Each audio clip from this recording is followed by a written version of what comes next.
obviously winning the U.S. Open and winning the National Bank Open here in Toronto, but Bianca's not really in the mix anymore either, which is really disappointing. Would you guys rather be, this is not a sports question, but it's related to what you're talking about, Hayes. Would you rather be a musician who has like one amazing song, but nobody else remembers anything else you did? Or you're just like, you're good, you're solid, but you're not really breaking through? Like, that's a great question. What do you think would make more money? Probably a one-hit wonder. Do you think a one-hit wonder makes more money? I think a steady touring, you put out decent albums. No one, like, you have your little bit. You got a following. Yeah, but like people don't really know you. It's kind of like, would you rather get to like one Wimbledon final and like maybe you don't win, or you're just like a grinder, consistently on tour for like 12 years and not bad, couple of endorsement deals. Yeah, I'd probably take the longevity, I guess, when you put it that way.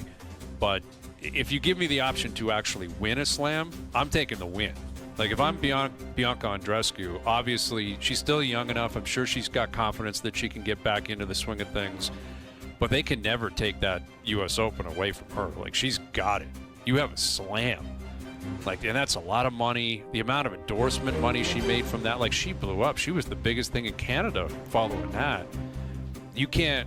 That's a better career than someone who, a Pospisil or something like that. It was just on tour for a long time, good player, made some money, competed here or there. I'll take the big splash and then kind of fade. That's the equivalent of the one-hit wonder, isn't it? Yeah, I think so. Yeah. Unfortunately, I mean, that's the truth. I think that's how you'd have to define Bianca Andreescu's career. Like, Jeannie didn't win. Jeannie was competitive for a year and a half, 2 years, but never ended up winning a slam. But yeah, it's kind of weird. Like, the Canadian tennis has had these like ebbs and flows over the last decade, where I thought Shapovalov would be more competitive, and a number of other guys, and just hasn't really played out that way. Does everybody want their moment, though?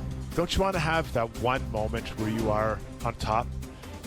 And so, like, look, I played NHL a long time, and I think it'll be unlikely I go down in history as one of the top 100 defensemen of all time. And at this point, Makar's probably taken my spot. So, I was there. I was there a long time, but I was never at the very top, right? Oh, I guess I was at the top, but I wasn't at the top at the top.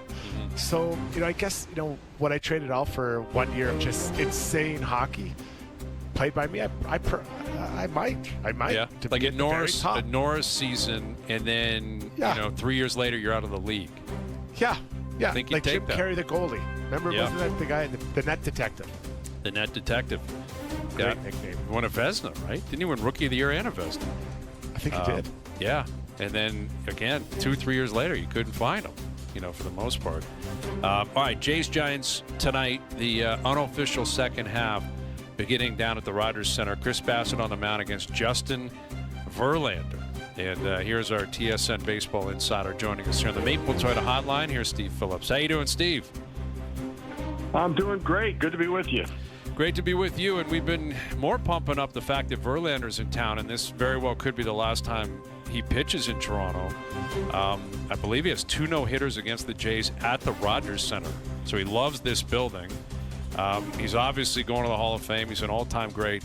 Curious, where he ranks for you. You don't have to give me a specific slotting, but in terms of the great pitchers of all time, like, is he top 20, top 30, 40, 50? Where would Verlander fall on the Steve Phillips list?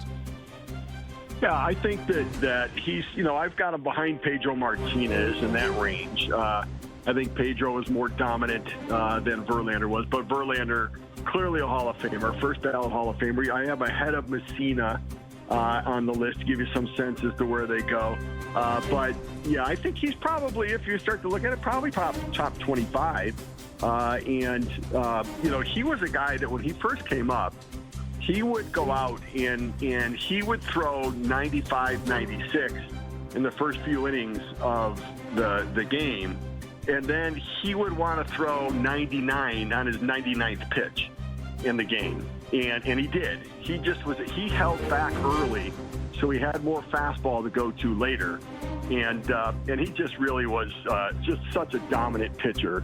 and so competitive on the mound. And it's a shame because he's 0-7 this year. He's yet to get a win. And he's searching for it a little bit right now. The guy who threw a couple no-hitters isn't around anymore. He's really searching for it. And so, he's just not the same pitcher. He's competitive. He keeps them in the game, but they've not scored enough. So I certainly would hope the Jays come out swinging aggressively on him.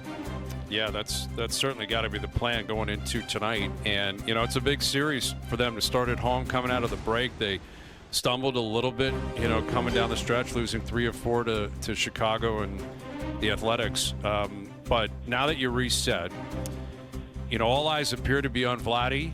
Putting him aside, is there another guy in the order, specifically, one of the hitters that you have your eyes on that you believe should be relishing this opportunity, considering where the team is, how good they've been playing?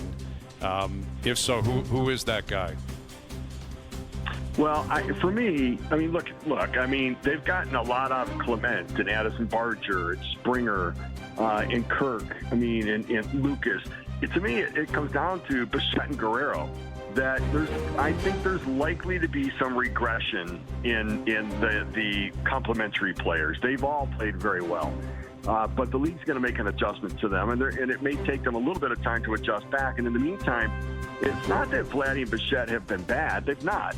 They've been good, but they're better than good, and they need to drive the baseball. They need to slug, and that part of their game has to blossom right now.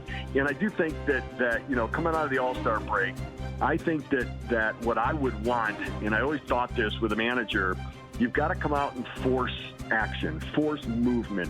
I would start runners. I would get guys moving. I would steal bases. I would hit and run.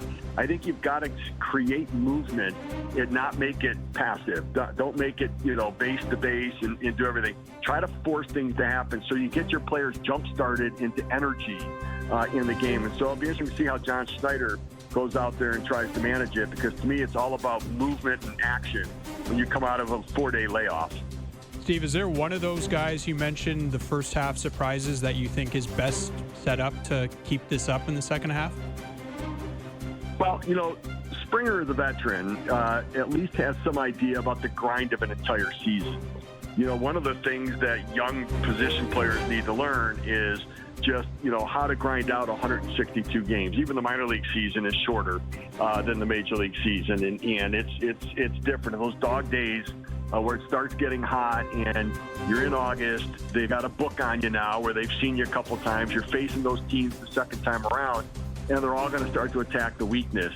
But I think Barger, to me, was so critical, because without Santander, they needed a left-handed bat to give them some thunder. And I think that Springer's been the most valuable player, but I think that Barger's been the most important